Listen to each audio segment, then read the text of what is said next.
सौरभ एक graphic designer था जो हाल ही में अपने परिवार से दूर एक छोटे से गांव में किराए के मकान में शिफ्ट हुआ था। ये मकान पुराना था लेकिन सस्ता और शांतिपूर्ण लगता था। गांव वाले इसे खामोश घर भी कहते थे क्योंकि इसमें रहने वाले लोग अक्सर बिना कुछ बताए गायब हो जाते थे। सौरभ को ये सब अंधविश्वास लगा और वो अपने काम और नए घर में व्यस्त हो गया। पहली रात सौरभ अपने लैपटॉप पर काम कर रहा था। रात के करीब 3:33 बजे उसे दीवार से एक फुसफुसाहट सुनाई दी, जैसे कोई धीरे धीरे उसका नाम पुकार रहा हो।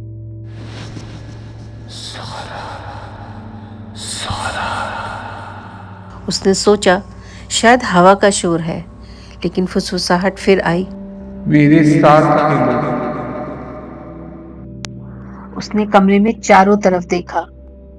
एक खेल, एक नियम। अगर हारे तो मेरे साथ चलोगे। सौरभ ने डरते हुए पूछा, कौन हो तुम? ये क्या बकवास है? दीवार से जवाब आया, मैं इस घर की हूँ। नियम सुन, हर रात मैं तुम्हें एक पहेली दूंगी, हल करो वरना मैं तुम्हें अपनी इस दुनिया में ले आऊंगी। उसका दिल जोर जोर से धड़कने लगा। उसने चारों तरफ कमरे की तरफ देखा, लेकिन कोई नहीं था। आवाज फिर से गूंजी। सौरभ ने इसे मजाक समझा, लेकिन तभी कमरे की बत्तियां झपकने लगी और दीवार पर खून से लिखा हुआ एक सवाल उभरा, मैं कौन हूँ जो बिना पैरों के चलती हूँ, बिना मुंह के बोलती हूँ और बिना शरीर के तुम्हें छूती हूँ। सौरभ डर गया, लेकिन उसने सोचा और जवाब दिया, हवा। सही जवाब। कल फिर मिलेंगे। और लिखा हुआ सवाल गायब हो गया। सौरभ पूरी रात नहीं सो पाया। उसने सुबह घर के मालिक से पूछा, लेकिन उसने भी कुछ नहीं बताया। बस इतना कहा, उस घर में अकेले मत रहो।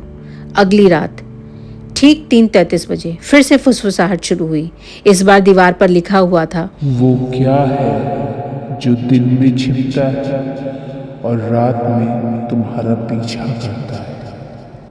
सौरभ ने जवाब दिया, परछाई। और दीवार साफ हो गई, लेकिन इस बार सौरभ के गले पर हल्के से खरोच के निशान उभरे, जैसे किसी ने नाखूनों से नोचा हो। ये खेल हर रात चलने लगा। पहेलियां और मुश्किल होती गईं। एक रात सवाल था, मैं वो हूँ जो तुम्हारे सपनों में आता हूँ, लेकिन जब तुम जागते हो मैं गायब हो जाता हूँ। फिर भी मैं हमेशा तुम्हारे साथ हूँ। मैं कौन हूँ? सौरभ ने जवाब दिया, डर। लेकिन इस बार आवाज बदल गई। आवाज ने कहा, गलत। कमरे में अचानक बहुत ठंड फैल गई। सौरभ को लगा जैसे कोई अदृश्य शक्ति उसको खींच रही हो। उसने चिल्लाकर कहा, दूसरा मौका दो। ठीक है, लेकिन अब सजा भुगतनी पड़ेगी। अगली सुबह सौरभ का एक हाथ नीला पड़ गया था, जैसे किसी ने उसे रात भर जकड़ा हो। अब वो डर के साए में जी रहा था। उसने गांव के एक बूढ़े तांत्रिक को बुलाया, जिसने बताया कि इस घर में एक ऐसी आत्मा है जो सैकड़ों साल पहले एक क्रूर जमींदार की बेटी थी। उसे दीवारों में चुनवा दिया गया था। अब वो हर इंसान के साथ खेलती है जो इस घर में आता है। तांत्रिक ने कहा, उसे हराना असंभव है। उसकी आखिरी पहेली कोई हल नहीं कर पाया। अगली रात वही समय 3:33।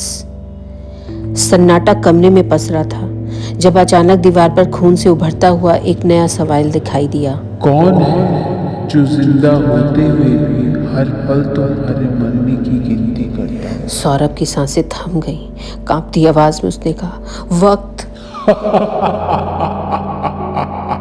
दीवार पर फिर से वही डरावनी हंसी गूंजी, जैसे किसी ने जवाब सुनकर मजा लिया हो।